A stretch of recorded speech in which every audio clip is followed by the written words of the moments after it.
Hey everybody, this is Silverspook, and this is the Silverspook video on state of the Artifice large model malice and the rare mind user community, and also the bot assisted self lobotomite community, which is the more common group of people in the world today. I am going to speak like an artificial intelligence for the remainder of this stream. No, I probably won't. I've been having to do that a lot though for Neofeud voice acting. I'm doing a whole ton of robots and other characters. It's been a lot of fun. Robots, aliens, and Shodan-like characters as well. That's who is in the thumbnail today. Well, yeah. So today we're going to talk about what is going on when it comes to I forgot to paraphrase that, or I forgot to give my preamble.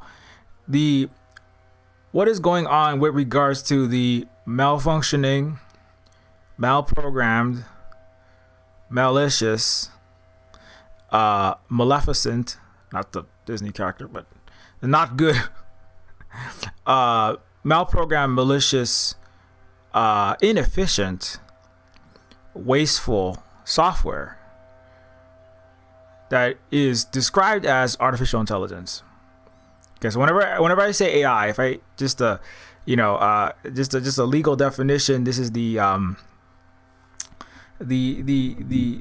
dictionary. This is the footnotes. Whenever I say AI, for the rest of the stream, I'm referring to it's not actually artificial intelligence. So we have to separate fiction from nonfiction. As I comment frequently, I love science fiction. I write speculative, cyberpunk science fiction, dystopian torment nexi for a living. And I just, love those universes historically and as part of my favorite type of entertainment, and interesting philosophical ideation pumps, I suppose. They're interesting to think about, but we have to separate the fiction, which is part of why I use the term Artifice in the title of this stream, because an Artifice refers to tricks, right? Clever or cunning devices or expedients, especially as used to trick or deceive others. So, example, the style is not free from the artifices of the period. Also, you may notice I did not ask Grok. Okay, I did not inquire with ChatGPT. I did not prompt Stable Diffusion to draw me a picture of Artifice. I did not outsource my phosphate, carbon, and various hydrogen and oxygen atoms, that are assembled. They don't require thousands of gallons of distilled water to produce these transistors. They're these biological transistors that are assembled. There's about 100 billion little transistor-like things called neurons. Okay, and you might see I'm using those to do this stream. I'm not reading off of an artificial intelligence generated prompt to produce my content for me. I am not the vocal cords and the meat. I'm not the fleshlight vocal cord sound emitter for a broken, malfunctioning, malicious waste of NVIDIA H whatever chips. That's what ChatGPT is. That's what OpenAI is. These are broken, malfunctioning, large model software that is just not doing anything good in particular. Doing many horrible things, destroying the world, climatologically,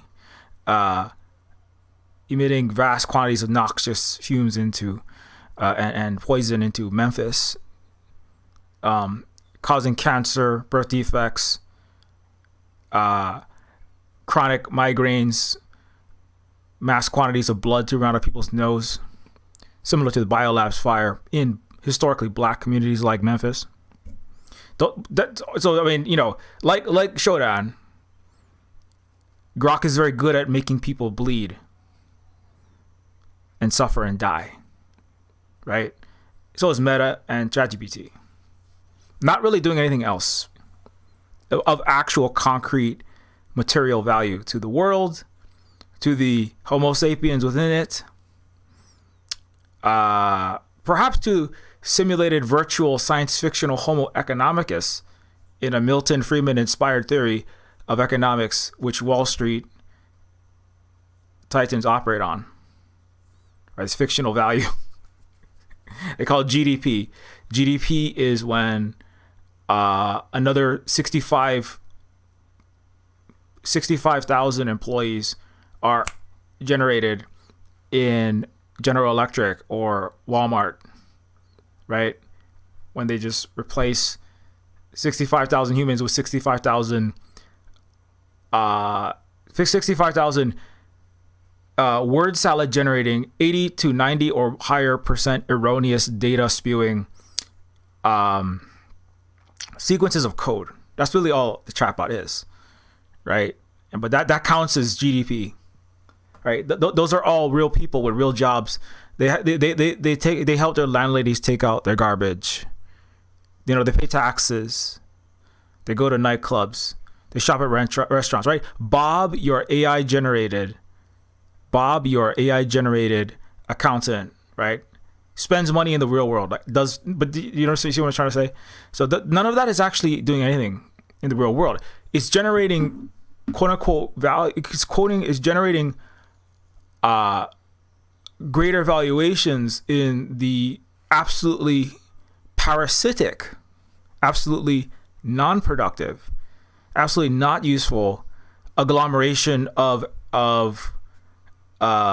human malice and wasted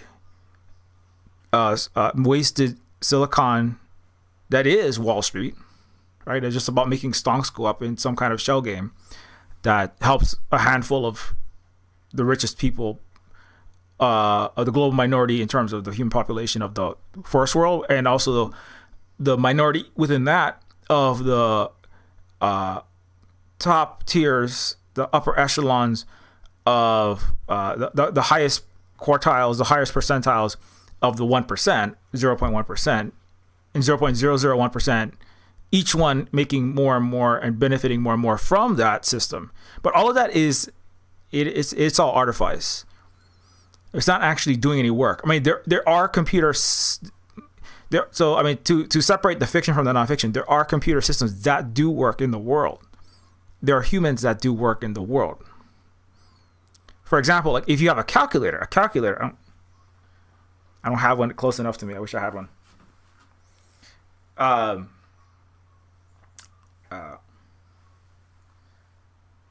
It's like, do I have any computers close enough that are not covered in cobwebs? A vacuum is an electronic device that provides value. It reduces the total cobwebs, dust, and clutter, and bits of old dropped cheese and hopefully not your guitar picks. I'll make sure I pick those up before I vacuum. But anyway, so you have a vacuum cleaner produces real value in the world when you use it. It increases the rate at which you can clean rooms, right? So that you have people have less dusty rooms to be in, which is nice. It reduces coughing. It feels better on your feet. It's slight health benefits, and it just looks nicer. A calculator can rapidly produce the sums of 2,659 and 55,000, or multiply 7-digit numbers against each other. Knows the square root of 4. I know that one. Knows the square root of 5. I don't have that one memorized. Can tell you pi to hundreds of decimal places or indefinitely. many calculators can. Those have a concrete value in the world.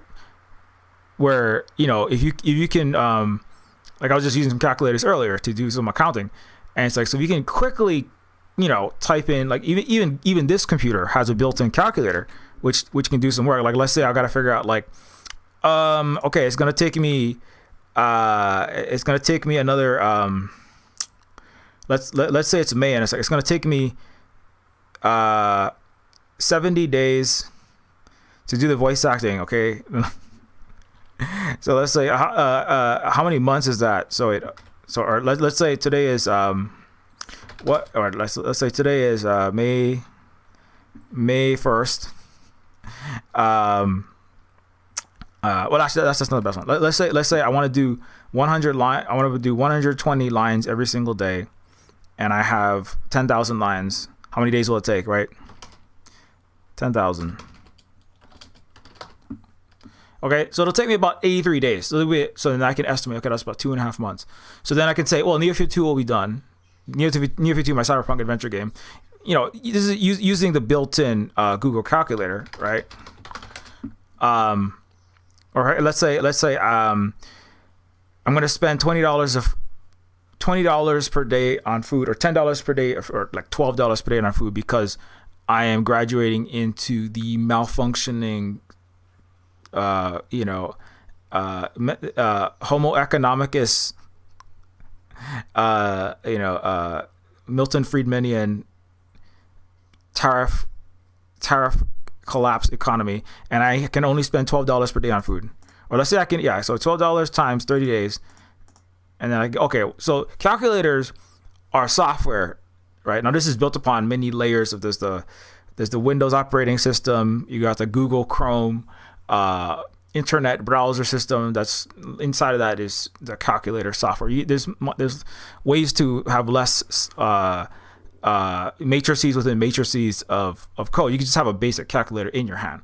But my point is that like but there is a sequence of code, right? A calculator the program for a calculator is, I don't know exactly, but it's like hundreds to maybe thousands of lines or less potentially. If you do it in assembly code or C, it depends. But a calculator is a very simple hardware. What is, you have the silicon, you have the semiconductors, right? Sometimes they're powered by a micro solar panel, right? It takes very little energy, right? A calculator. You only need it's less than 10,000th of what you might have on a house, obviously, right? Or less. I don't know exactly, but a calculator uses almost no power. Like for example, you could leave a calculator could be running, right, for like a year, and it wouldn't even it wouldn't even make a dent in your electric bill. Whereas Gen AI, right, like Gen AI is using the electricity equivalent just to generate like one picture. It's using like multiple households.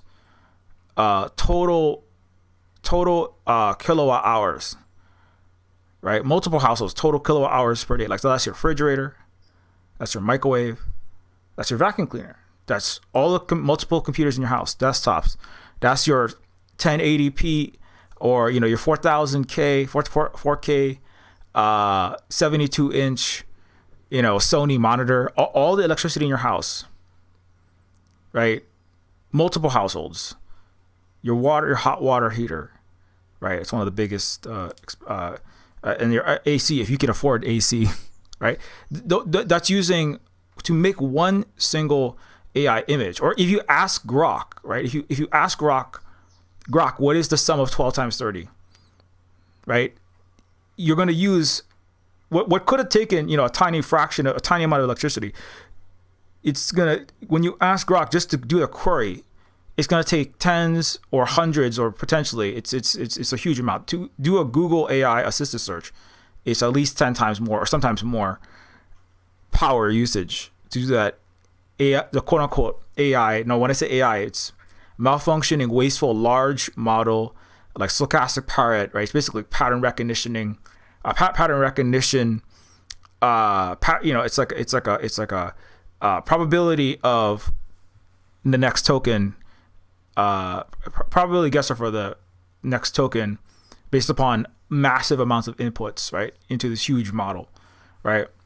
So the amount of electricity and the water and the amount of chips and the amount of just the total resource usage to do any kind of AI search is a fact, at least of magnitude more than just doing a historical normal search.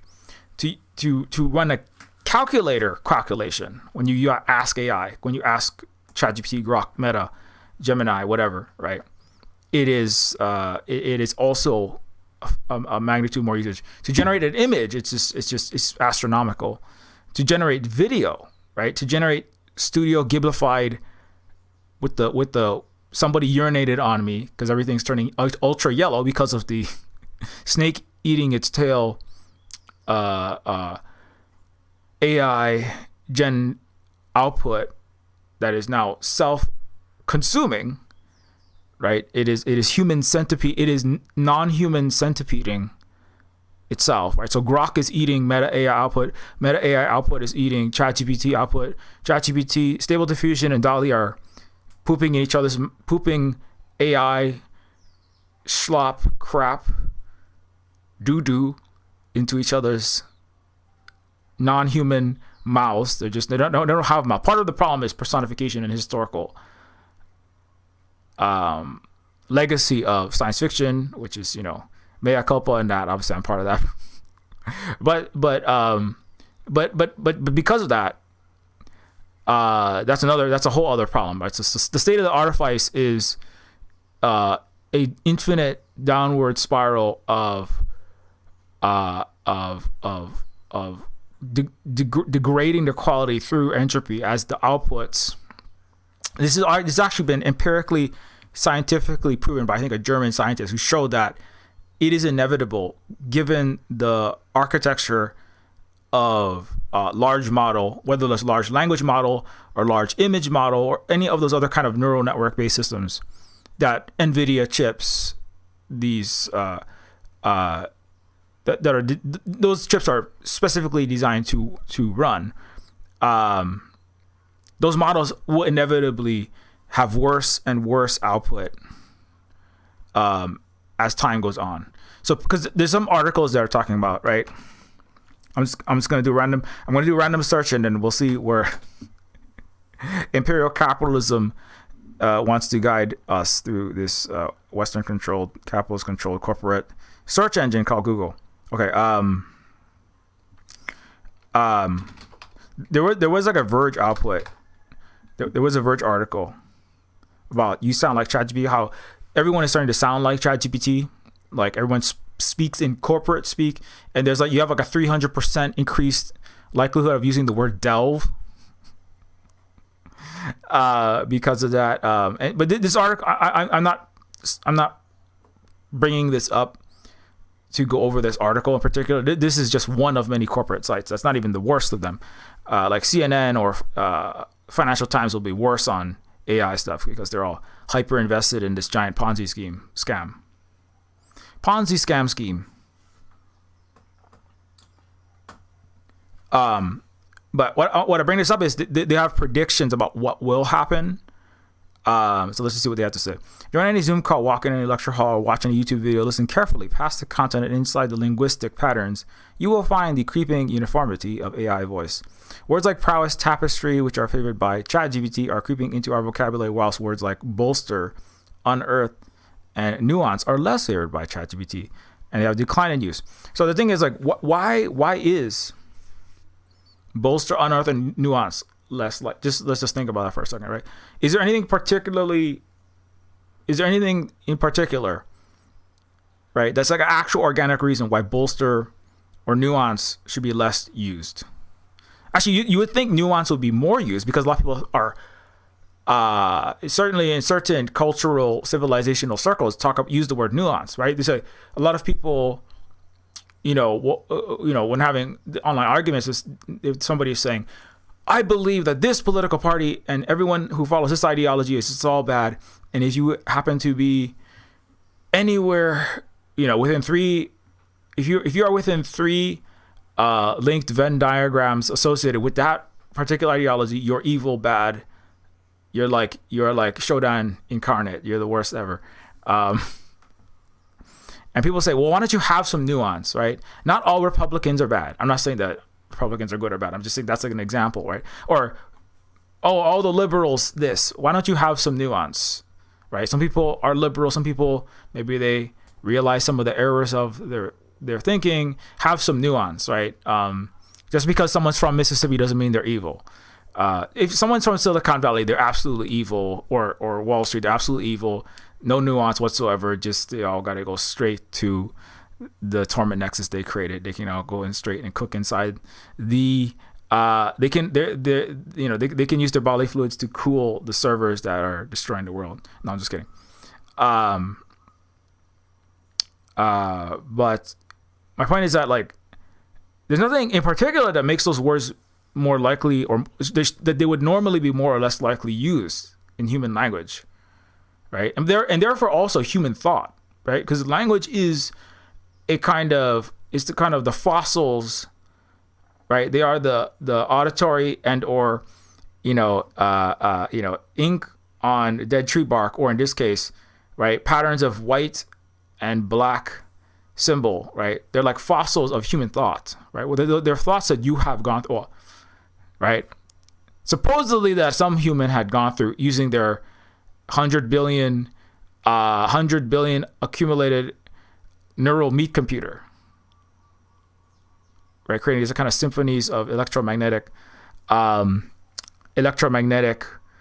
tapestry and like membranes that fluctuate across the constellations of neurons, right? And they fire, and then you feel things in your endorphins, serotonin, and dopamine, and other hormones released, right? That alter the experience of consciousness that you have, right? When you think about your uncle that's a conservative Republican, but also, right, bought you, your car, and you needed to get to work, and you're like, that was nice of my Republican conservative uncle, so let's have some nuance, right? So there's a whole series of human conscious experiences and thoughts and work that was done inside of a human brain, right? When somebody was looking at someone else who was talking to them saying all Republicans bad, right? And that person said, well, somebody had to they had to pull up memories using their limbic system, using their hippocampus, like using their temporal lobe in various ways, right? And they have to ideate and like form coherent, cogent thoughts in their prefrontal cortex, in their neocortex, right? And I kind of make this big, large level inferences and projections that like maybe we should not judge all people based upon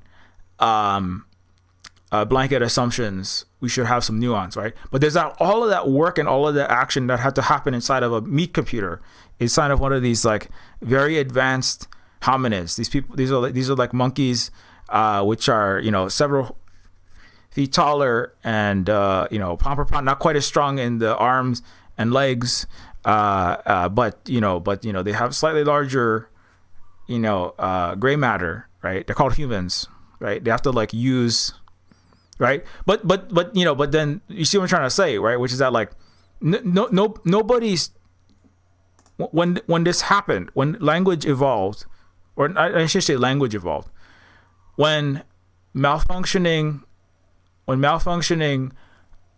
next word guessers that are using trillions and trillions of wasted semiconductor cycles and processing cycles, right? When they wasted all those petaflops to generate the last 3 years of garbage, right? Called AI, called ChatGPT. When they did that, they did impact. They didn't do any thinking, right? Just like the calculator isn't actually doing any thinking, right? Like when I go in this calculator and I go like, if the average American test score and the average American test score on high school math, reading, and history and language arts drops by 5%, right, every year. How many years will it, let's say the average is now 85. How many years will it take till everyone flunks? Okay, so I go 85, right? 85, or I go like, okay, well, when we get to 65, so that's 20. So we go, okay, so 20 divided by 5. Okay, wait, no, that's wrong. Wait, okay, so 20 divided by 5. Okay, so in 4 years, everyone will be a perma F student. I mean, that's just giving that calculation. When the calculator did that, the calculator didn't think. The calculator didn't like have to interpret the symbol, that line series, right? Or here this series of formants, right? And these series of phonemes, right? Which is like audit. There was no ear that had these air pressure waves spiral down the nautilus shaped assemblage of flesh with micro hairs, thousands of micro hairs, right? That were detecting various frequencies, right? From the 20 to 20,000 hertz range, which is the human auditory range, that had to go through a auditory nerve into the auditory cortex and then be interpreted as 20 divided by 5, and then have to think about that like I just did. Like if you do math, try see if you can do some math right now. Okay, ready? What's 20 times 2? Okay, well, if that's too hard, what's 2 times 2? Okay, you have to hear the sound 2, you have to hear the sound times, you have to hear the sound 2. Turn those into words, right? Or mathematical concepts, 2 and the times of 2. Think about that. Try to recall your times tables that were installed in your meat computer maybe 20 years ago or 15 years ago or 10 years ago, or never if you had poor education, which is normal certainly in the US, in the West. There's a pandemic of innumeracy and illiteracy, as that was even before ChatGPT. Malfunctioning software accelerated the rate of self-lobotomization. So anyways, but my point is that, like, right, so there's no process that was happening when the language was transforming. Like normally language does transform over time, right? Like Google will even show you, right? So like historical rate of, right? So how I'm trying to find where's that historical usage of words. There's that, I don't know where that is. Ngram, is that what it is?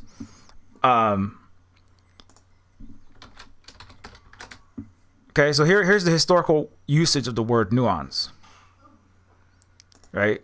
So at one point, nuance was used 0.000020% of the time. That's very, very little. Okay. In 1894, it was used 0.00004. Okay, so like when did it actually increase in usage? In 1980, it was used. I mean, this is according to Google's. This is also a kind of calculator, which is fairly. It was fairly useful, Ngram, because of reasons we're going to get to, like a calculator, right? This is a more advanced statistical software, right? It's not thinking, right? It's semiconductors. It's a series of semiconductors, right? Based upon the quantum theory, right? It's a fluctuation of the discrete quantum theory, discrete math. Right? I had to take discrete math in college, but basically it's either 0 or 1. We're using these Turing machines. This is crunching vast quantities of data, right? Including millions and millions of pages of book input, right? Text input, and then determining, right, how frequent in the human. Well, how frequent, based upon its data set, is it approximately? How frequent is a word in the human lexicon used? How many humans are using that on average? In books, in particular, in any particular year, right?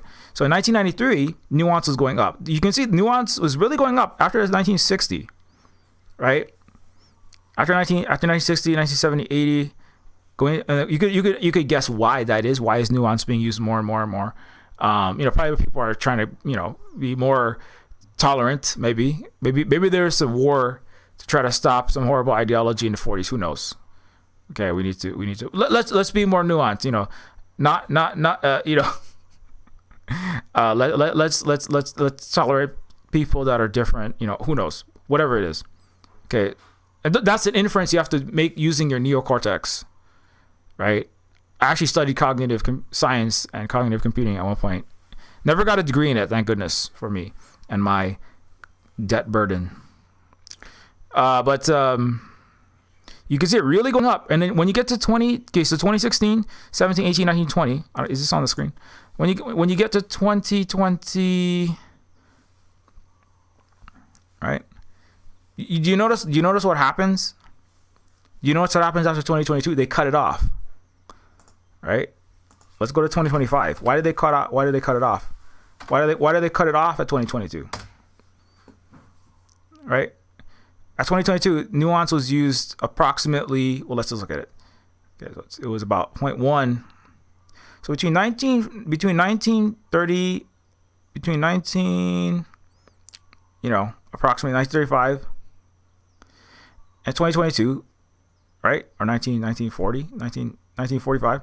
Between the end of World War II and 2022, the usage of nuance went up by one magnitude, or by 10 times approximately. And then suddenly you can't find out how often nuance is used.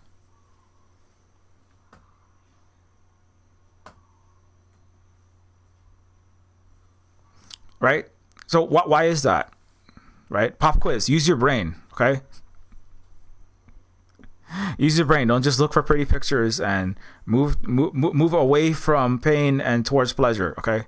Like the troglodytic Morlockian race that has replaced humans, that are all using AI as their replacement brain. Okay? Use your brain a little bit. What? I'm not saying people here use your, on average, probably are already those kind of people, but be part of the mind user community. Don't put your mind out into the shed and leave it unused, right? Don't let your mind atrophy. Like all the ChatGPT people that have their minds do their math, reading, and history homework for them, and also be friends, partners, and parents and children for them. Don't have AI write your apology text to your mom when you forgot her birthday or crashed your car. Okay, don't outsource your mind, your heart, and your soul to a soulless, mindless, heartless assemblage of electrons that are being wasted. That is not Shodan. That would be it'd be a little bit cool to be a puppet of Shodan, maybe not, maybe very painful, but that would at least be neat. But that's not what it is. You're giving your mind, your heart, your soul to a very bad, not even a word calculator. Calculators, to call ChatGPT a word calculator is an insult to these extremely useful, pound for pound, very, very, very productive devices called calculators. Calculators are more than 1 million times better per watt of electricity, right? Per semiconductor. Calculators do so much more, right? The internet itself, HTTP protocol, allows you to communicate. These protocols, like the chat, even basic chat software like AOL Instant Messenger, that era of software, allows you to communicate. Telephones, telephony. Well, that's not necessarily computerized, but the internet itself, being able to chat and talk, share video. Right, YouTube is a useful platform, right? You can share video, you can learn things, you can communicate, you can get jobs, you can sell Steam games around the world with this amazing platform called Steam. Thank you so much to Steam and Valve and Gabe Newell. Please, like these things provide real benefits in the world, right? Like Source Food Games wouldn't exist. There wouldn't be any Neofeud without an internet. Just as one of many examples. What does ChatGPT do, though? What does OpenAI do? Right? What does word salad generating do? You see what I'm trying to say? A calculator, we can say, oh wow, it used to take me a long time to perform these math, and people still know how to do math after calculators. It's not clear what will happen after 5 years of everybody outsourcing their brain to ChatGPT. right? Or some people could use it in a less self-destructive way for certain tasks, but there was autocomplete, right? Well, I only use ChatGPT to do kind of rote, repetitive, not very cognitively intense text. Like if I'm in a corporate company and everyone is saying, wow, that was thanks for getting me the numbers, right? And you click the auto response, but like autocomplete like that has already existed for 20 years, right? And it wasn't wasting as much electricity, and it wasn't scraping data and plagiarizing mass quantities of human millions of them, writing art, video, etc. And it wasn't generating mountains of fallacious crap, right? So I would argue that people that only use it for those kinds of like really simple things, they're not, they're we should just be using the historical, less wasteful, destructive autocomplete. B, that's not really what a lot of people are using it for. People who pay money for ChatGPT, they generate their homework, they do their entire essays, they do their entire reports, right? They use it to date. I mean, I'm not joking, right? They use it for job interviews. Like there's video of people like doing a Zoom interview. I forget. There's this somebody recently. There's a woman. I think she just recently graduated college. And but she's been using ChatGPT to do her college essays, which over 50%, I forget the exact number, over 50% of college students nowadays are using Gen AI to do all their work for them, basically. And there hasn't been any solution to that, for imperial capitalist collapsar reasons. But like so she goes to get a job. She has a Zoom call where the output of the Zoom call is being directly fed, right? The audio is being fed to ChatGPT, which there's no thinking happening there. So the audio from the interviewer is asking a question. I forget what it was. It was like, if you're being invaded by an army of crickets, centipedes, and scorpions, insect army, it's just a weird question, but it has to do with like thinking on the fly and like coming up with solutions on the fly. And like teamwork and stuff like that. Those are kind of like what. So it's a kind of you can't really predict what question will be asked at that job interview, right? Teamwork and intuitive thinking and adaptability. That's kind of what the interviewer is checking for. So the interviewer is asking the question in a Zoom interview. The audio is going to it's a speech audio voice, right? Right. Again, I said the audio is being converted into words, sent to ChatGPT, right? ChatGPT takes the words. That's actually an interesting comparison, right? What is a human doing when a human hears the words? Like when you hear when I say the words, artificial intelligence is synthetic stupidity, right? You got to hear those words. You got to convert all those sounds into words, and you form concepts in your mind, right? Remember, like artificial intelligence, you have all these ideas of what artificial intelligence is, right? You flash back through Terminator, Skynet, right? There's all these clouds of association that are made up of all of the memories, right? Again, in the extremely complex system, one of the most complex things we know about in the universe, right? At this moment, the human brain, you have all these clouds of associations of memory. The feelings that are associated with that. Oh man, I really love the Terminator when I saw it. When I was 17, I was in the theater. And you start having these warm fuzzy feelings. That's the warm fuzzy feeling is this that's how they sell, right? Retro side-scrolling shooters like the new Terminator 2 video game, right? It's a retro style game that let me see if I can find that one, right? Terminator 2D. Terminator 2D, Neofeud, right?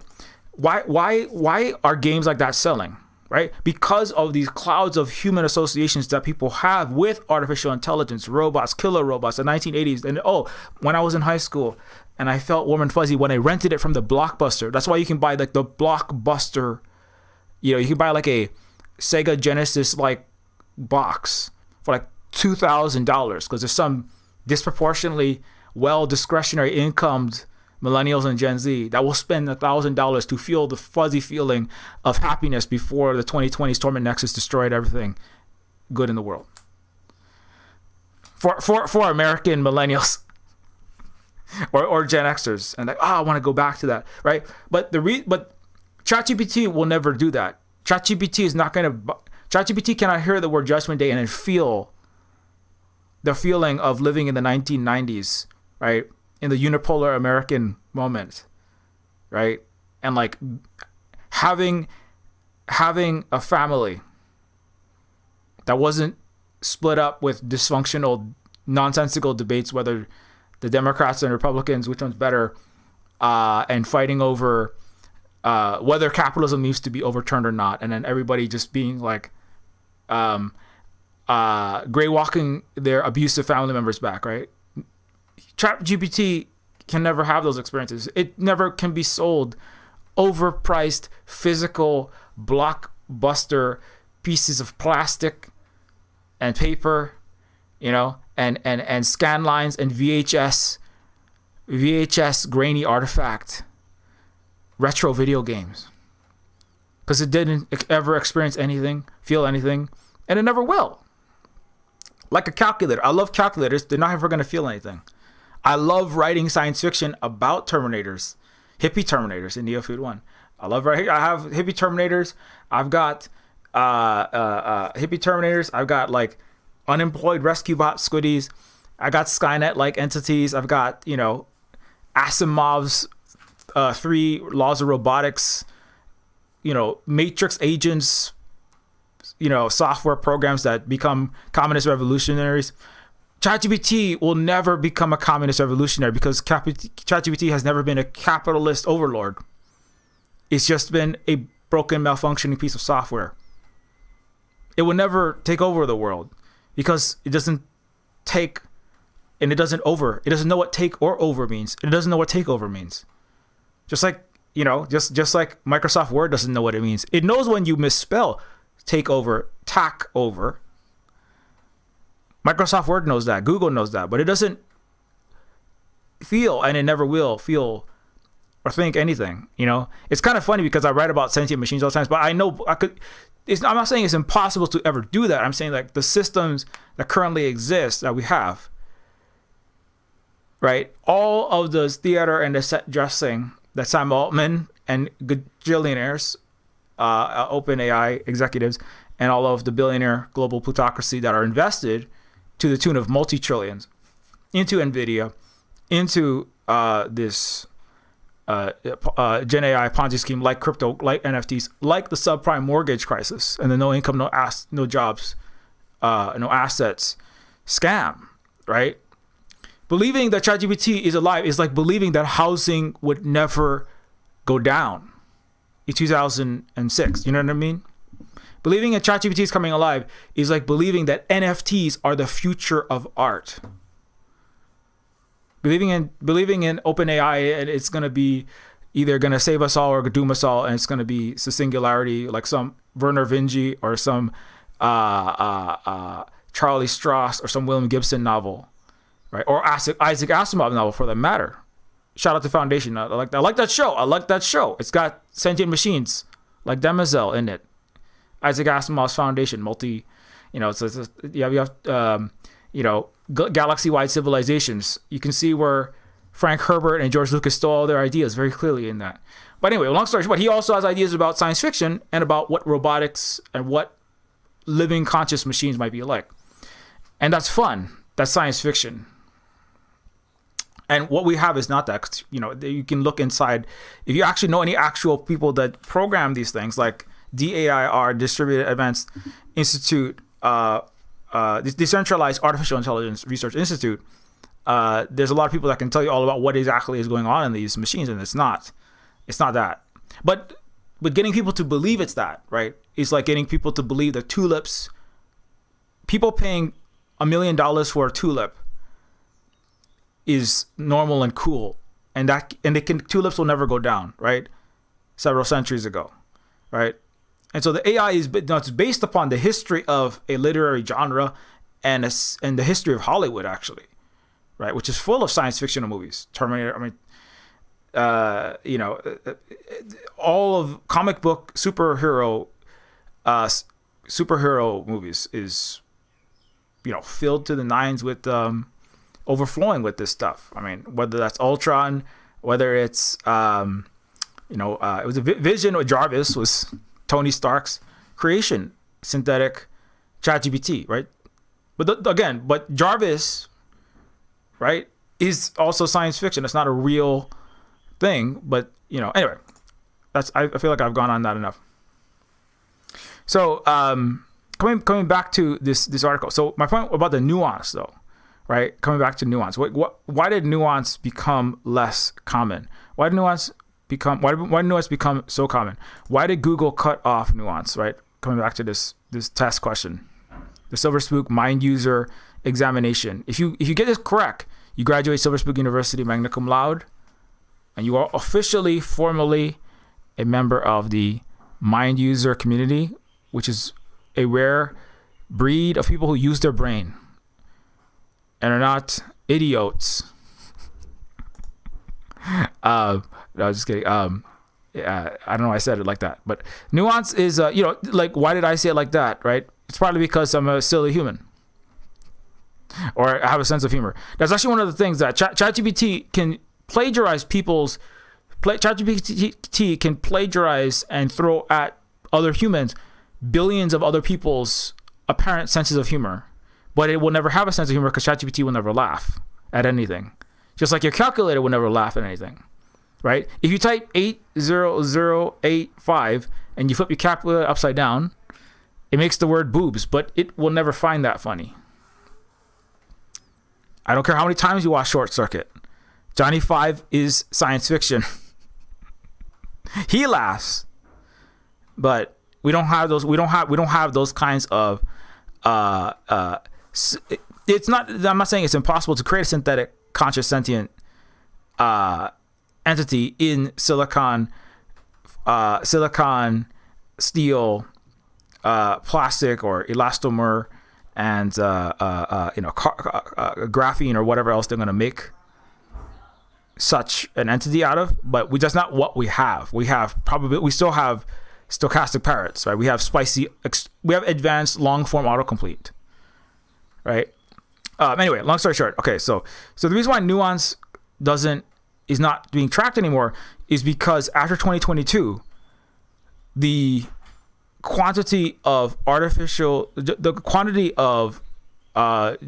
generated, the quantity of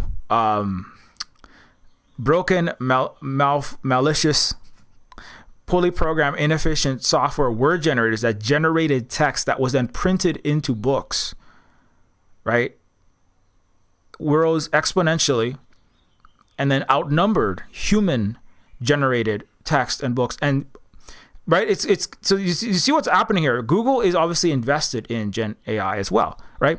But if Gen AI, if writing books with artificial if AI assisted books, so like you can go right now, right, into a ChatGPT or a Gen AI software, and you could have it generate William Gibson writing Twelfth Night using his diction. Generate Pride and Prejudice and Zombies with ninjas, right? Or just generate Jane Austen's Pride and Prejudice, the book. Write a book like that, but add ninjas and mention Dua Lipa. That's one way that college professors are apparently trying to kind of have like they're trying to like landmine their students' homework by dropping in a quote like use Dua Lipa in the essay, right? So I have like a long long paragraph, 2-paragraph prompt. Write an essay about the meaning of The Catcher in the Rye, how that reflects your personal experience as a high school student. What is it that motivates Holden Caulfield? Why does he talk about what it meant when he gets accosted by those gang members? Have you and how it felt when you failed your test because your professor found out you used ChatGPT, or your high school AP language teacher found out you used ChatGPT to do your Romeo and Juliet essay, How did it make you feel when the tester, when your teacher poked your essay, poked your test like it was a piece of poop? That's actually one of the descriptions in Cash on the Rye, I remember. And also mentioned Dua Lipa in the essay. Right? And so some of those, there's like a trick. And so then when the student writes an essay, and then it'll say like, today we shall be delving into Catcher in the Rye. J.D. Salinger delves deeply while delving. He delved deeply into delving into the psyche of the high school teenager. While Holden Caulfield delved, Dua Lipa helped him get out of a tight spot when he was accosted by 3 gang members, right? And so then having the Dua Lipa mention is one way that the teachers can figure out that, oh, you just do it in the ChatGPT. It doesn't always necessarily work, right? But you see what's happening, right? And that is changing how education works. That's how it's changing how everything works. Relationships work. Apparently, friends and romantic partners suspicion you might be using AI, right, to respond to people is one of the things that's breaking up friendships and breaking up romantic relationships. And also people like date using ChatGPT to make their responses. So people have all these like in-depth, deep sounding responses with really, really interesting ideas and quotes when they're talking about movies. But then when, boyfriend, girlfriend, or girlfriend and girlfriend meet in person at a restaurant or something, all of a sudden this person who was like, the Casanova, or like all super interesting, very smart, very worldly person suddenly doesn't say anything, right? Apparently that's becoming very common. And so, like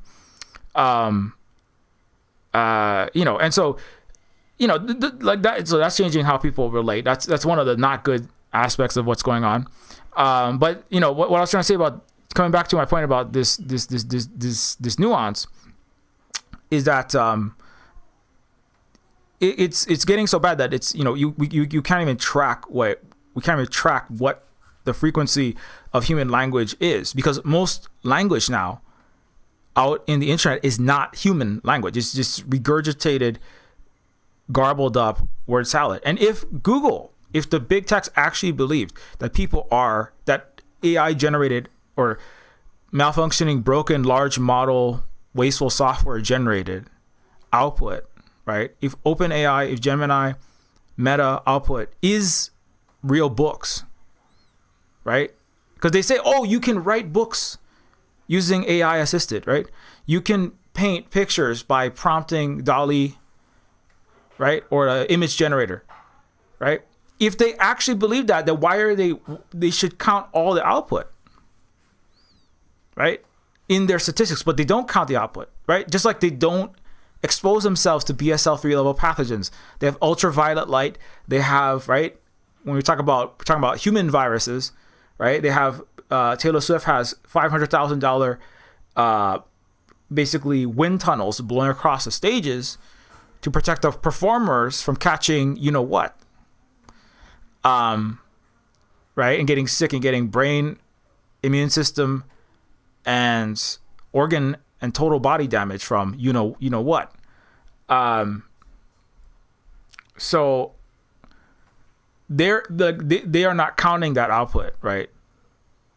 The elites, the corporations, just like their billionaires have their own clean air filters. Everyone else can breathe everyone else's air and get colds and flus and COVID 65 times, and give them. So that's part of why Gen AI is being rolled out now. As I don't know if I've mentioned on this stream, part of the reason why Gen AI is rolled out after 2022 is because it was becoming clear that vast quantities of people were getting long COVID. One of the major impacts is permanent brain damage, an inability to form coherent words, and not being able to find the words and form sentences the way that you used to, certainly at the complexity that you used to, what you were expected to be doing at one of the office intellectual system analysts, like marketing, finance, the kind of white collar jobs, right, which is a lot of jobs. And so ChatGPT was rolled out actually as to kind of like be a band-aid solution, not really a solution, but like a band-aid to gloss over the fact that this was happening to vast quantities of people, and also because the capitalist next big thing of the NFTs and the crypto pyramid schemes, there isn't a new. This goes back to the value of a calculator, the value of social media as a whole, the value of the invention of the search engine. The search engine is useful. Suddenly you can get a lot of information really quickly.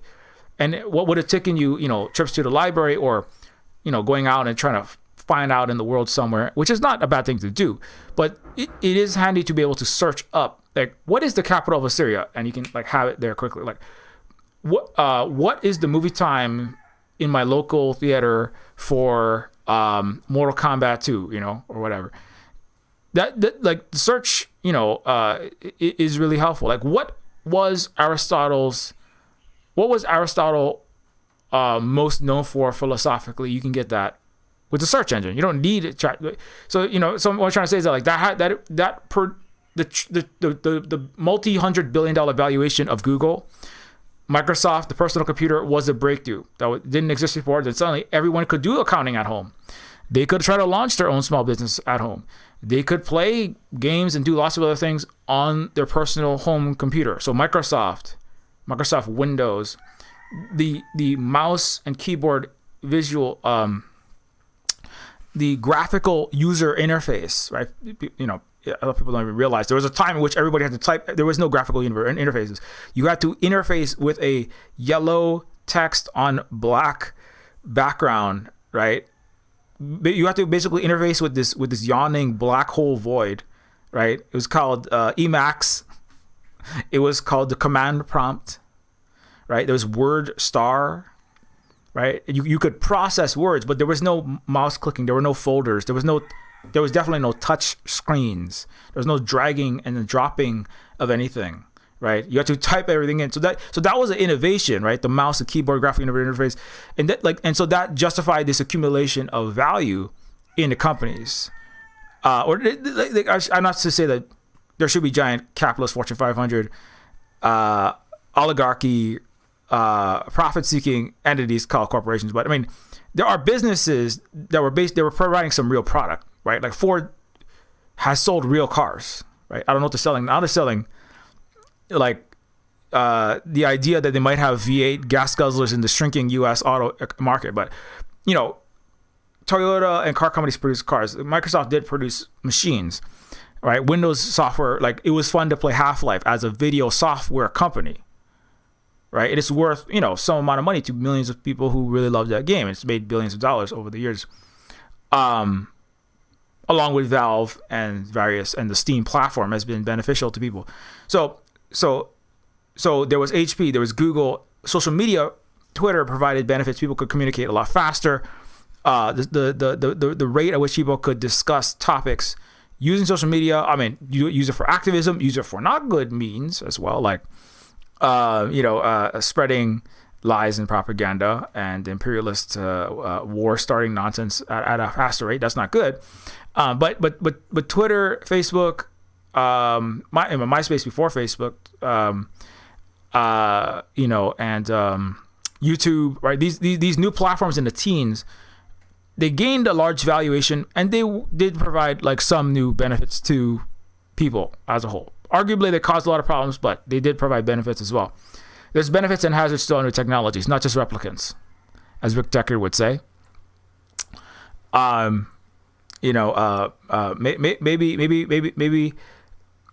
Twitter or Facebook and I should say YouTube, but maybe at least Twitter and Facebook have to be retired replicant style now. I don't know, but after those, right? What is the next big thing, right? The Western capitalist world certainly didn't have a next killer app, right? There was no new Microsoft Windows for the 2020s, right? There was cryptocurrency, and Bitcoin is overpriced. It has interesting uses. Crypto blockchain has interesting uses, but I mean, it's not worth the trillions and trillions of dollars, and it's not, doing that much more in the world. Ultimately, it is using, like Gen AI is using a lot of processing power, it's melting the Arctic faster, yes. But and it has some use cases. Ethereum has some use cases, but it's not going to change the world. It's not on the scale of the automobile. It's not on the scale of the internet. It's not like Microsoft. It's not, it's not going to be a world-leading, game-changing technology. It certainly isn't. NFTs, right? What was that? now we can have digital Sotheby auctions. So instead of spending $2 million on a Damien Hirst or Banksy's duct tape banana to a wall, which is just an international billionaire high frequency. It's a easily transportable money laundering scheme. That's what high art is. That's what expensive hot art is. It's and NFTs were gonna actually, that was part of what it was in COVID. Like, now we had lockdowns of some of these. The white shoe auctions are not happening as much. Like what is seen in Velvet Buzzsaw, the movie. So what we can do is we can use the computer technology to do digital auctions, right? And we're gonna have these cryptographic mathematical tokens that will control and lock down and like be like the digital version of a real Van Gogh, right? And then we just had Cybermonkey, Reddit fail, Son of Empire nonsense, and it didn't, and then Keanu Reeves laughed haughtily and said, "Well, we can defeat your NFT with right-click save as." I don't know if anybody remember that. It didn't last very long, but that was an attempt to have like another killer app, right? There's various kinds of crypto. Doge itself was a coin, and there wasn't like what was the next thing? There was nothing. There's nothing. What's coming out of Silicon Valley? What was coming out of Silicon Valley other than overdosing teachers that are shooting up heroin, collapsing infrastructure, billionaires like eating all the public budgets, and misery, right? And shitified FANG, Facebook, Apple, Google, etc. What was coming out of Silicon Valley? Elon Musk apparently is going to give you waifus. Right, Elon wants engineers to come and help make simulated waifus for him, so that Elon can go to a dark, quiet room and pretend like he's still married to Grimes, right? An anime version of Grimes. So that's the killer app. Is that all? That's all the West has got right now. Right? Is I mean, like if you wanted that, you could just play VA11-A, play like a Steam indie game, that non-AI slopified waifu game, man. Like this looks like the hacker chick with this looks like the hacker chick from that cyberpunk visual novel bartending game made by like 3 Venezuelans, right? But that's the killer app. You see what I'm saying? There is no next big thing from the capitalist Western world. It's they need a thing, they don't have one. They got nothing, right? So what they have is just buy lots of software and silicon, and we'll like throw word salad at you that is worse quality than what literally when I say like AI is doing nothing. There were ELIZA bots that convinced hundreds or thousands of men in the 1970s. So these are chatbots when computers are the size of entire rooms, made of these little bits of glass and metal and such. They're called vacuum tubes. Right, these huge computers, right, and one of these huge computers is the size of a room is less than 100th of the power of a modern cell phone, right? Just to do calculator work, it took a huge, massive computer, right? They got the size of the like the cubic centimeters per transistor is like way down. That's right. That's what's happened over the decades. Right, Moore's law, right? The co-founder of Intel, Moore. Every 18 months, approximately, the number of transistors that can be placed on a particular size of chip doubles exponentially, right? And that's not followed exactly, but it has done that for a while. And so, but in that time, in the 70s, with very low processing power, right, like a calculator, right, with slightly more than a calculator processing power, less than 1/billionth of what it takes to power Grok, Meta AI, or ChatGPT, there were chatbots that convinced, like the John Searle Chinese room problem, right? Or like the Turing question, right? How do you know? Or the John Searle problem is like, how would you know if artificial intelligence? How would you know if artificial intelligence has reached a human level of intelligence? This is what Marvin Minsky 60s era. This is part of the problem. When Asimov was writing, it was all pie in the sky, blue sky, fantasy land. Like it was all unicorn shit, you know. Like I love Foundation and the Invictus, and I like watching the Cleons fight each other, and Demerzel, walk around with a very, straight spine, and talk about prime. They have like basically Matrix like simulations in computer systems in that science fictional series, The Foundation, that was written in the 50s, right? But like what computers could be and would be was unknown. Like what a computer intelligence could be like, what it would take to make it was just basically pure speculation. No matter Asimov he had researched a lot and he had acquired many degrees, but there's still a lot that was unknown. And Jules Verne also, I was recently reading Journey to Center Earth. He has a lot of science in his books, H.G. Wells has less, but there's a lot of science, and then there's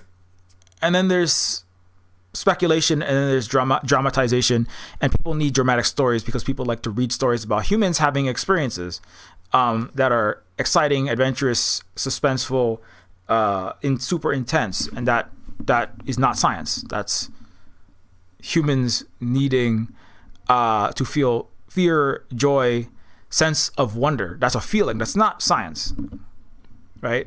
Sense of wonder in science fiction. Like, what would it be like to time travel or cross a galaxy in seconds through a warp gate, right? Einstein-Rosen bridge, right? So the need for the human emotional psychological need in the meat computer, right? Or the meat, I should say, the meat processor that makes consciousness and sentience, right? The need to feel like a child opening presents on Christmas Day. That's part of the sense of wonder feeling, right? Which you can get in science when you discover eureka, a new phenomenon, like the formula for gravity or how stars form or something like that, right?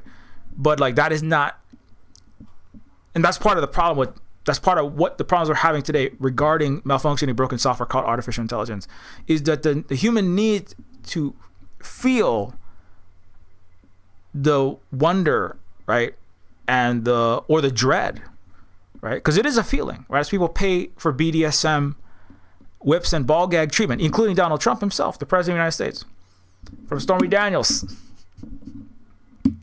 right? And Shodan is kind of Shodan is portrayed almost like basically like a super intelligent but also psychotic and / malfunctioning BDSM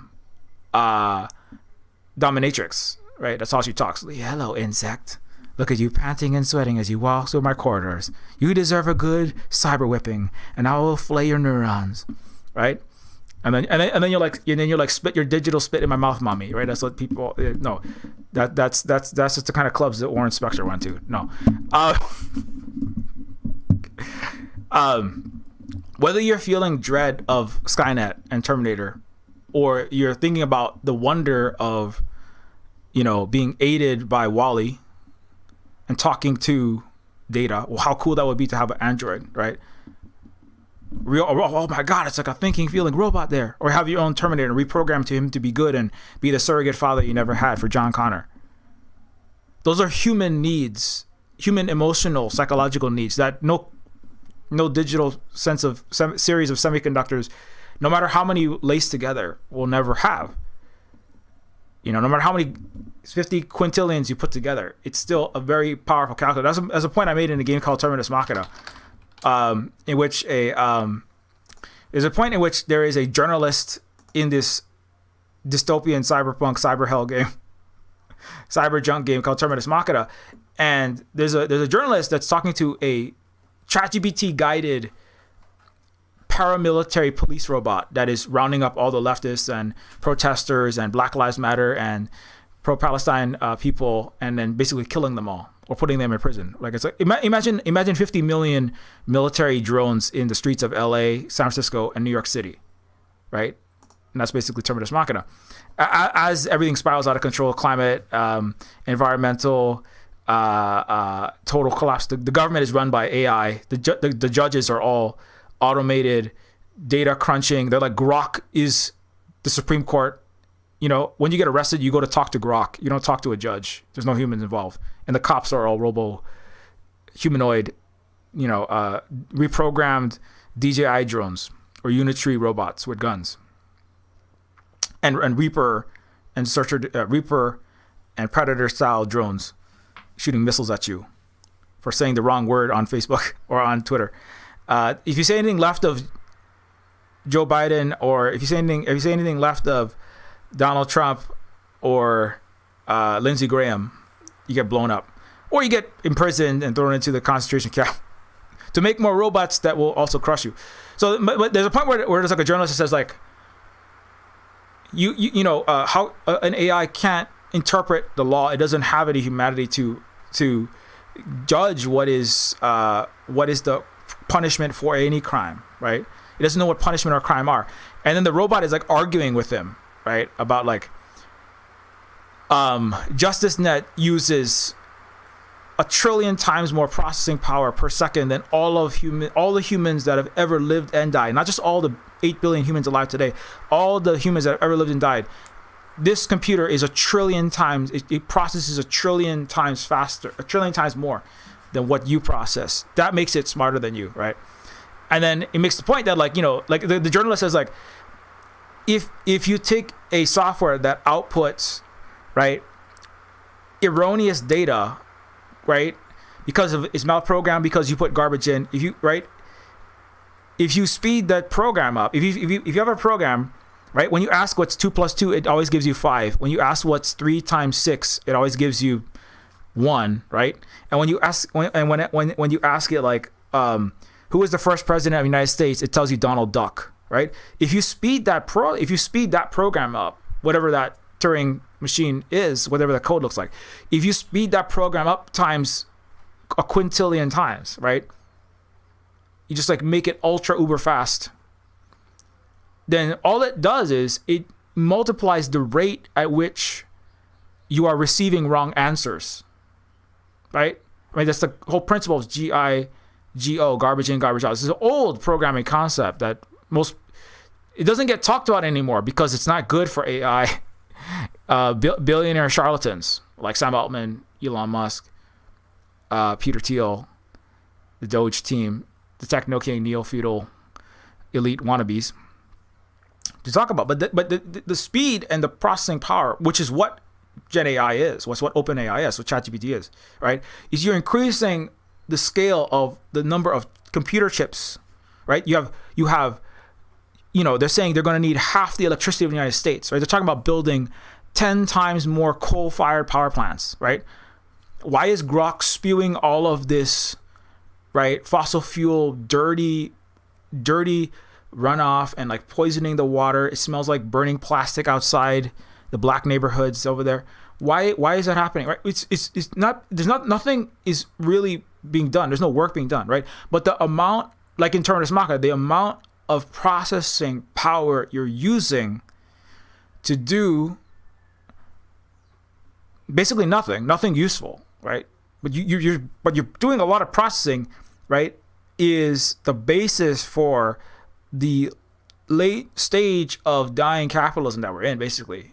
It's the late military intelligence tech industrial complex where we're just like, we got to throw money into buying more NVIDIA chips, just process more to do something, right? I saw a writer say, I don't use AI because I don't see the problem that ChatGPT or any of these quote unquote AI solve for me. And as a writer, I don't think it's like why I don't use AI to write books. The problem is not that writers aren't putting out enough books.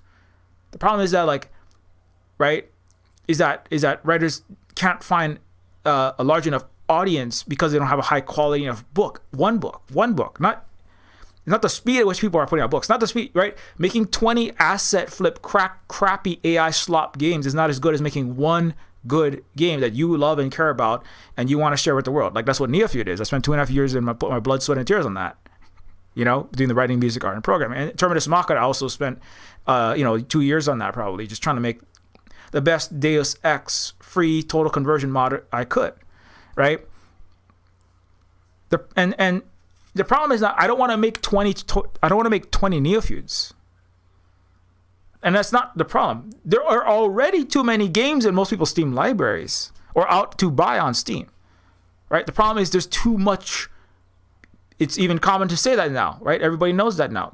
I said this a long time ago, but now it's common, thank goodness. There's too much low quality stuff. They call it AI generated slop, right? It's like, what is the point of even trying to I don't even want to start. I don't want to use my limited time in the day on that AI generated book, game, movie, whatever it is, YouTube video, whatever, podcast. I don't want to spend my time because it will be a waste, right? Because no human thought that this was worth saying.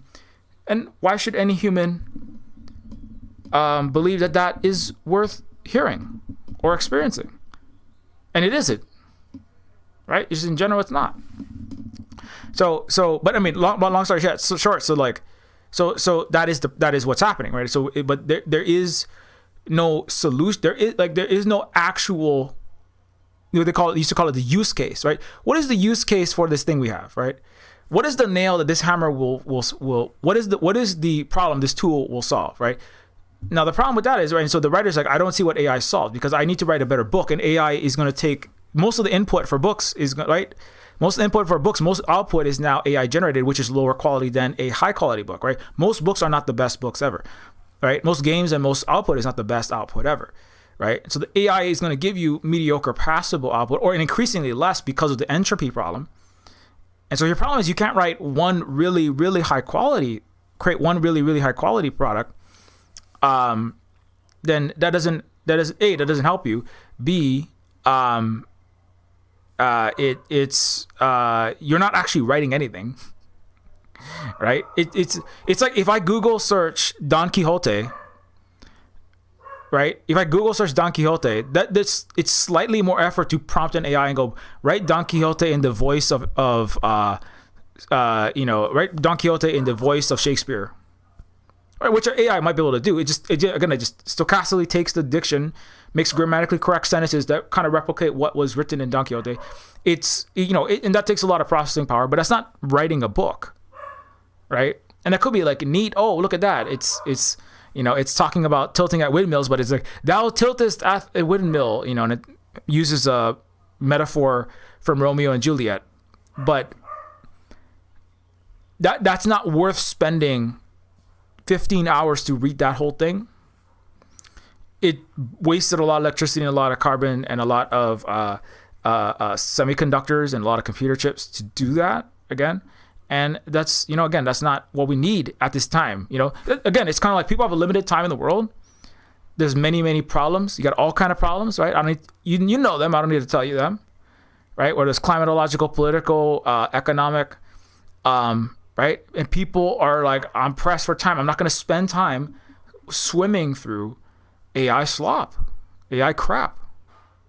And anyway, long story short. So that's why like, But the AI people who are the corporate world still needs people to feel like AI is going to hammer all. You have all these nails, and you just need to AI hammer them all, right? It's kind of like kids. You all need to use AI, not because kids need to use AI, because it's not good for learning, right? If you have AI do your work for you, it's known that there's many studies showing that actually your neural your what areas that should be white hot, lighting up parts of your brain. They actually do CAT scans when they do like magnetic resonance imaging of brains. You're using AI, actually you can see the brain activity decreasing. You can see your brain actually literally rotting away when you use AI to think for you, right? There's many of these studies that have come out, especially in the last few months. And so AI is not a hammer for the nail of education, right? The tool of AI.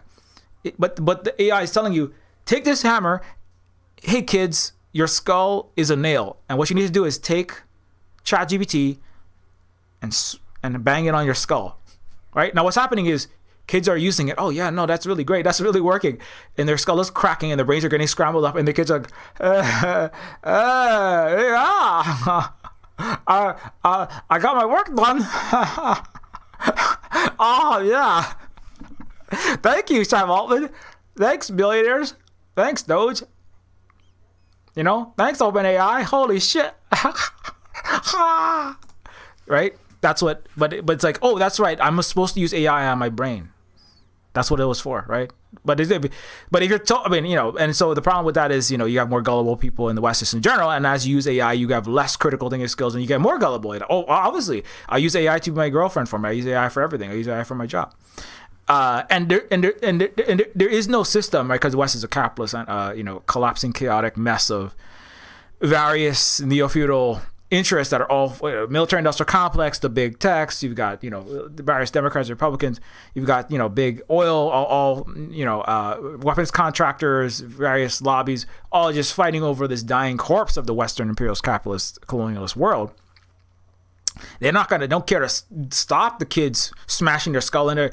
If kids are smashing their skulls in, if office workers are smashing their skulls in with the hammer of AI, because we told them that's what the tool is for, right? It's to self-lobotomize, to create self-lobotomite, auto-lobotomized drones, zombies, right? As long as people are hammering something, right? The processes are going. We can say, oh, look at the valuation, and then we can sell more chips, right? And then we can sell more stonks to investors. So as long as people just keep hammering something with it, no matter what they're hammering with the tool, it has no use. It's more, a hammer can pound nails in, but AI is worse than that, right? AI is like a hammer that's also on fire, right? So while you're pounding a nail in, you burn the house down. Right, so your hair is on fire and you're smashing your skull in. It's absolutely useless, nothing. It's not, unless you like watching people with blood coming down their face and their hair on fire. I mean, maybe in a horror game, like System Shock or Fear, but I don't really want to see that in real life. It's immoral. It's not pretty, right? But that's what AI does. Anyways, so long story short, yeah, I should wrap this up. But that's why I think, like, you know, we need. So let me finish this up before I drop this. But what is the conclusion, right? That people are drawing, and what is wrong about this article, right? So they're saying, like, this isn't a question about whether AI will continue shaping how we speak, because it will. But it says, we're seeing early signs that people will push back on AI if it becomes too obvious. While technology may evolve to better mirror human diversity rather than flatten it, this is a question about whether AI will continue shaping how we speak. Whether we'll actively choose to preserve space for the verbal quirks and emotional messiness that make communication recognizably, irreplaceably human. Wait, that's not what I wanted to say.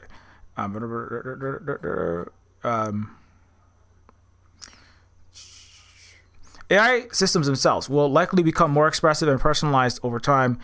That will reduce the AI voice problem. That's not true. That's just empirically not actually necessarily true, right? Like we said, AI is the AI systems that are eating other AI outputs, right?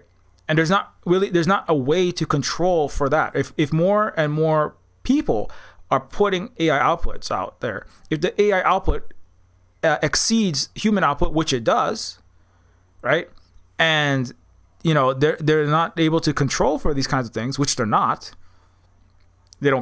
Companies don't care to. Again, whether the tool of AI, right, is hammering people's heads in, hammering walls, setting everything on fire or not, they don't care. As long as things are being hammering, right? As long as processors are processing, it doesn't matter if it's doing nothing at all, if it's making people dumber, if it's dumbing people down, if it's destroying knowledge, if it's plagiarizing artists, if it's getting rid of real value in the world, right? It doesn't matter what it's doing. It's wasting water, electricity, using Kenyan slaves, right? Burning marginalized communities, poisoning their communities. They don't care, right? So there's no evidence that it's going to automatically get more expressive. It's probably going to get less expressive. You're going to be more of it, but there's no guarantee that this is going to become more expressive and more personalized. Like, so individually somebody could, but that's not necessary. But if on the whole we have over 50% of human, I don't know what it is, but it's over 50% of humanity is using AI. Well, at least in the U.S., I've seen like it's well over that, right? So you have this mounting number of people that we even know they're all talking like AI, right? What? And then the people are using it. The AIs are scraping that, and then they're reinserting that back into their already broken, malfunctioning models, right? The entropy problem is already there. That's why they're saying it's like you have 80% and increasing, quote unquote, hallucination rates, right? If it's not hallucination, it's an erroneous output based upon erroneous input. It's this massive amounts of the input, and also erroneous the pattern seeking, right? Because the goal of the AI is not to be correct. It's not to get the right answer, right? It's to give out to give a output that resembles the massive amount of input, right? Or based upon the previous input, given a new token, what will be the next token after that, right? It's not to be correct, right? It doesn't know if anything is correct or not, right? It doesn't know math, right? It doesn't know, like unlike a calculator will output always the correct answer. When you put in 2 + 2, it always gives you 4. If you put in 3 + 6, it always gives you 9, right? If you put in 5 - 1, it always gives you 4, right? Not because the calculator knows like a human what's correct, but it's programmed to take the digits and then sum them together using a very specific. You can test and you can always know exactly what a calculator, C, right, JavaScript calculator, what output it's going to give you, right?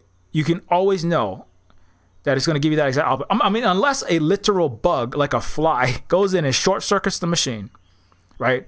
Or there's an electrical storm or something else, or somebody interferes with the program. If you know, you can trace every single one of those if, then, else, all those parentheses, right? You have the logical statements, you have the XORs, you have the semicolons in the correct place.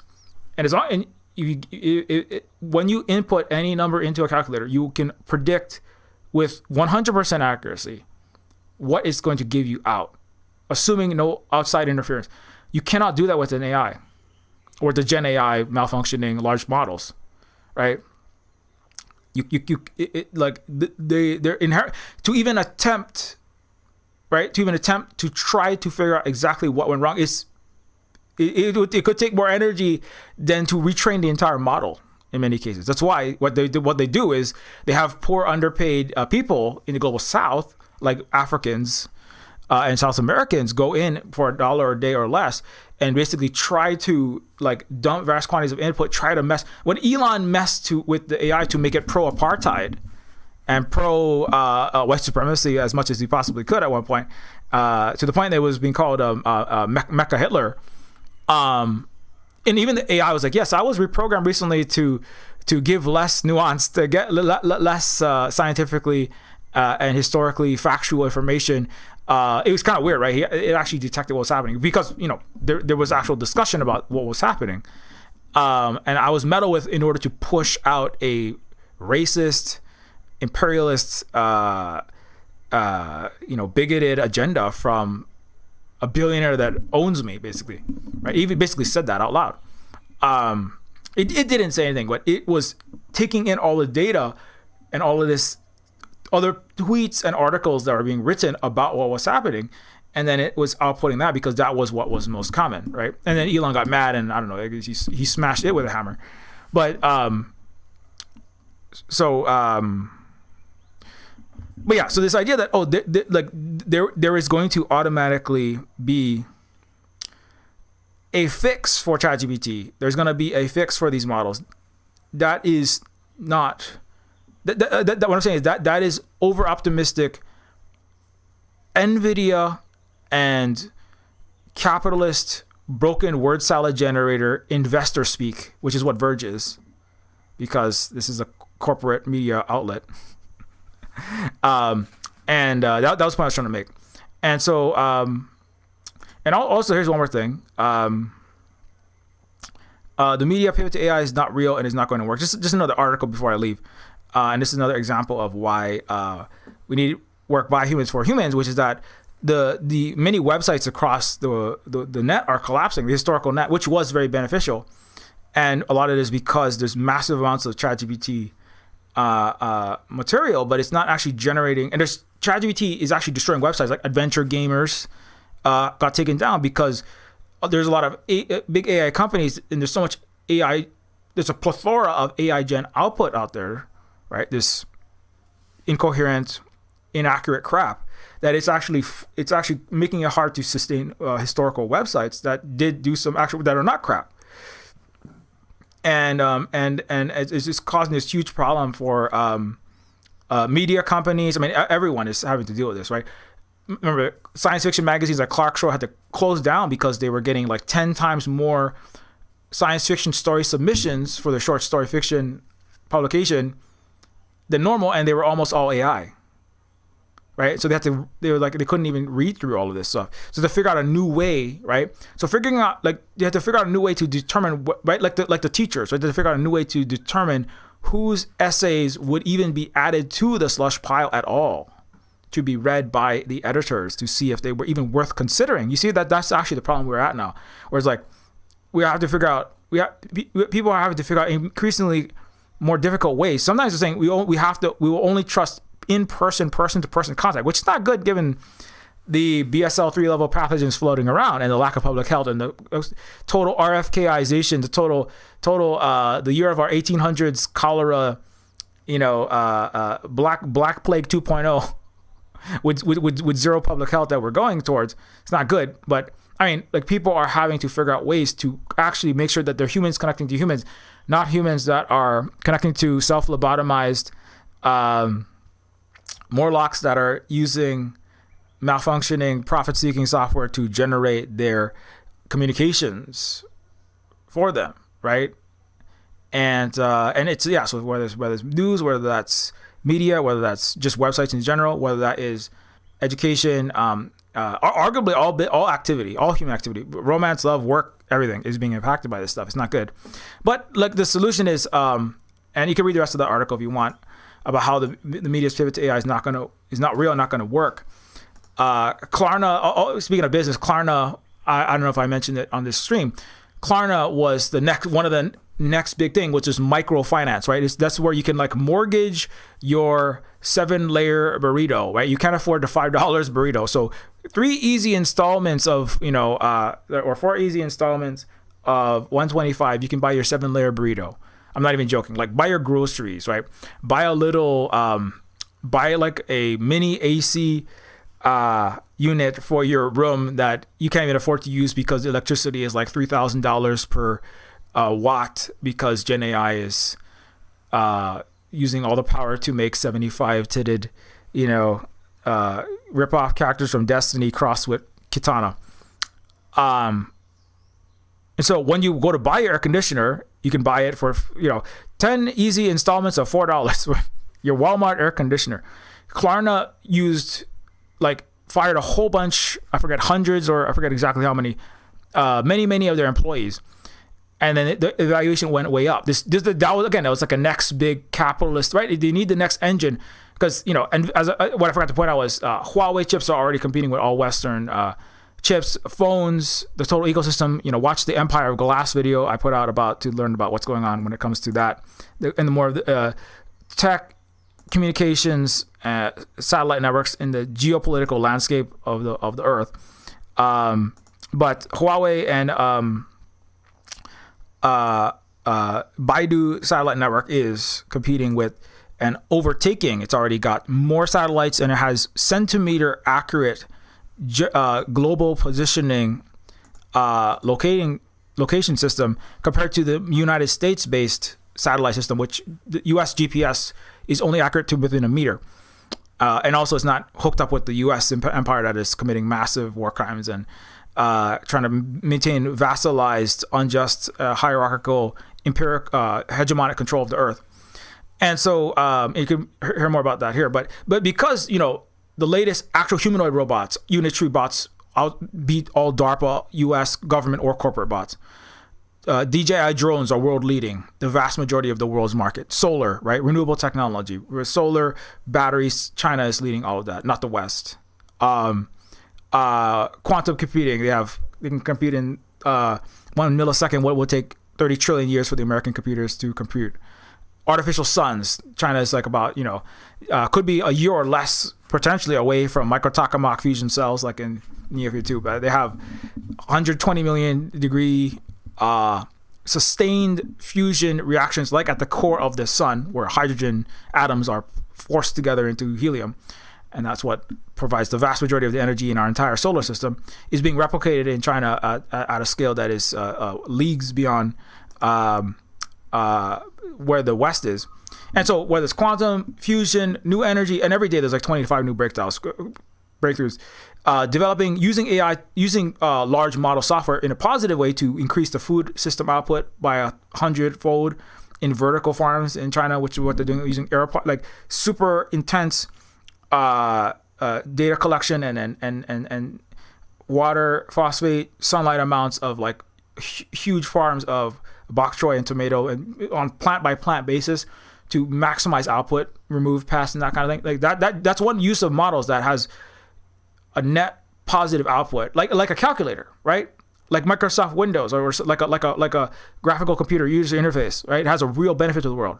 So those are uses of the NVIDIA, of the large model chip types and large model software to do something useful, increase the food output. That really helps people because there's more food security. People get to eat, food gets cheaper, right? Less environmental waste, less environmental damage because you need less space to make the same amount of food. Curing diseases like various cancers, Alzheimer's, deafness, and more. That's happening. That's not happening in the U.S. It's not happening in the West. That's what I'm saying, right? It's happening in China.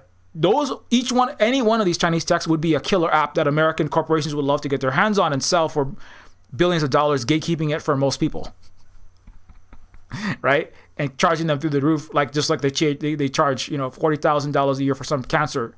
The cancer is just a rent collection facility to basically put a gun to your head without any physical actual gun and steal all your money. That's why all of the jobs in the U.S. are all in healthcare right now. If there is anything growing, it's the universal healthcare wealth extraction scheme called "quote unquote" U.S. privatized healthcare. I don't know what the jobs are. Just like telling the AI to. Here's an AI prompt that's various ways to tell people, I'm sorry, your mom has to die now because her easily treatable at this stage mammary breast cancer is not going to get paid out. So bye-bye to your mommy. Or you give us all your money in your house. I mean, I guess you can tell ChatGPT, you know what I'm trying to say. But the U.S. doesn't have any actual, even the cures are not coming out of the United States, or they don't want to cure it. But the actual better treatments are not coming out of the United States. So that's where AI fills that gap, or they want AI to keep filling that gap. Despite it doing nothing, it's never going to do anything. The way the U.S. is not using it to do anything useful. The U.S. doesn't care about doing anything useful. It doesn't care about feeding its people. It's killing its people, right? It doesn't care about curing diseases, right? U.S. diseases are money-making schemes. Your health is just the rope which the U.S. hangs you with, or you give them all your money, or they hang you with your own cancer, right? Or your own diabetes, or your heart disease, right? Or your Alzheimer's, right? They don't want to cure anything, but that's what China is a socialist, what Chinese characteristics is doing. So that was going to continue. Around here, because they can't get, for all these reasons, the capitalist system is collapsing. Part of the collapse of the capitalist system is its inability to compete with a system that prioritizes people over profit. I mean, there's various kinds of socialism that is technologically advanced beyond the point which capitalism can even touch. Certainly not competitively on an international market. Right? And so because they can't touch it, all that the capitalist West can do is just keep on getting people to throw money into the self-destroying black hole that is this state of the artifice, this lie, this trick, this scam, this mechanical Turk full of abused Kenyan mechanical Turk people, and a wasted software that is called artificial intelligence, and its large model Malice. And we have to keep being part of this rare and increasingly rare mind user community and the heart user community, because there's a lot of lack of empathy out there. People say, hey, stop using AI. It's polluting the air and the water. It's destroying all these jobs. It's not doing anything useful. It's benefiting billionaires. It's run by the people that are orchestrating the Holocaust 2.0 and, everything I just said. And people are like, I don't care. I'm going to use it anyway. So people who use AI are increasingly part of the non-heart using community. They don't have empathy for other people. They also overlap with the non-masking community that don't care about not spreading the horrible diseases to everybody, as healthcare and public health is continually gutted. One of the best times to be doing this community health care, which we talk about frequently on the Silver Spook channel. All right, so that's why the AI and the COVID people take precautions. People who are like abstaining from not using AI and try to educate people about it, of course, there's problems, are the same people who are trying to educate people on the dangers of COVID and trying to not spread it by masking and doing various things, right? And those that are like, I don't really care, are the non-mind using and the non-heart using community to a large extent, and then there's various other places where that info, there's a lot of overlap also when it comes to PALESTINE as well. I don't really care. I'm just gonna go I'm gonna go to McDonald's because I don't care. What? I just gotta live my life now, so I'm gonna go and send money to hurt the children in West Asia. Because I just gotta live my life. And I just gotta spread BSL-3 level pathogens and I know I'm gonna get brain damage and eventually we're all gonna die, and I've probably killed my cousin and several other people just walking around en masse spreading my viruses everywhere. But I just gotta live my life now. I just gotta do whatever I want personally. As a selfish a-hole, I don't care that this AI is going to wrecking the world. I'm wrecking my own brain. I'm wrecking everything. I just got to do what I want. I got to live my life. I got to do whatever I feel like right now. What I feel like doing is not doing any homework and just like looking at pretty giblified, piss-colored pictures of my friend that looks like a bad Ponyo with 7 fucking fingers. So I guess that's what you got to do. That's the end of the stream.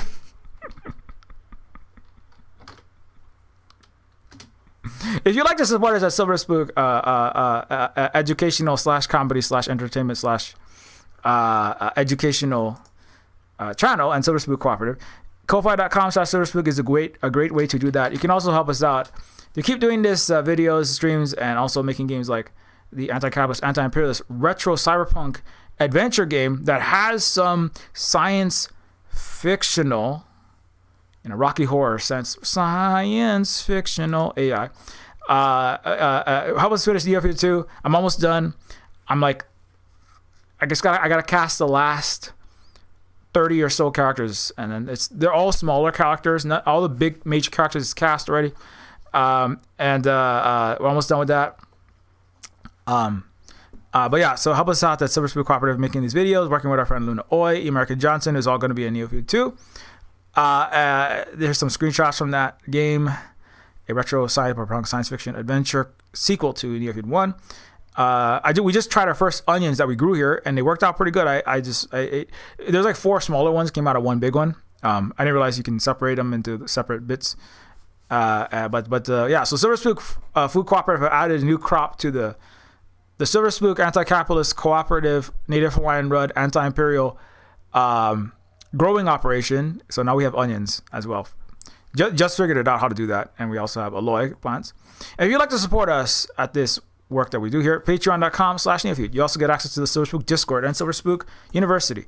Silver Spook University is a place of learning for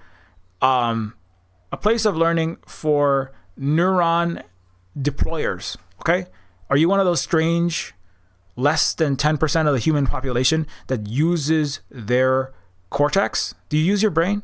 Do you not use ChatGPT to think for you? Do you have a brain, or did you cut it out and eat it like Silence of the Lambs? If you have a brain, Silver Spook University is a great place. So you get access to I calculated 1,664 hours. Over 1,664 hours of Silver Spook content categorized according to topics from education, from economics, politics, Hawaii specific, North America specific, the indigenous peoples of the world, Africa, the science fictional topics, technological, artificial intelligence specific, race and gender related, and others. And also several panels, there's video threads, and of course international panels that we have with people from across the world, our indigenous and people of color relatives, as well as people like Luna Oi, and actually Danny Haifong is popular on this YouTube in geopolitics now. We have Danny in one of our panels. Also Carl Jha. I've actually done several events with Carl Jha, so that's fun too. If you know who those people are. Anyways, if you don't, that's fine. You can also help us out at grabbing Neofeud on Steam. Neofeud is a retro cyberpunk adventure, like I said, where a social worker for homeless robots, a ex-trillionaire princess, and a ex-con out of prison robot. I got a lot of conscious robots, so that's why it's so funny when I talk about it like this. I think it's because I know what a science fictional robot is versus what we have at ChatGPT. But anyways, if you want to, Neofeud is a game that I spent 2.5 years working on, not 2.5 hours. And it is a game that, as a writer, musician, artist, programmer, and half of the voice acting. And if you would like to support us here, that every sale of this game does help us to get the game discovered. If you like Neofeud, don't forget to leave even a very short review if you liked it, because it does help to get the game discovered in the Steam algorithm. You can also get Neofeud on itch.io for Windows and for Mac and for Linux. And Neofeud is a game that you can get, as well as Decolonators, Paging with Gun, and several other games. And Woman is a book by Holly, who was raised in right-wing conservative Christian culture, and this is a book that critiques that culture from the perspective of Mary in the Bible. Follow at SilverSpoonGames at wandering.shop and or at SilverSpoonGames at mastodon.social. At SilverSpoonGames at mastodon.social. You can also follow at SilverSpoonGames on Blue Sky and on Twitter and all over the place. And you can also follow Holly at Allergic to Blue. Holly is at Allergic to Blue on I think multiple platforms, including on Twitter and also Instagram.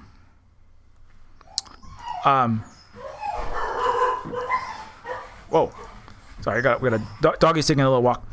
You can follow Holly at Allergic to Blue, married to myself, our great moderator, always sharing important information such as this. Thank you to all our Patreon.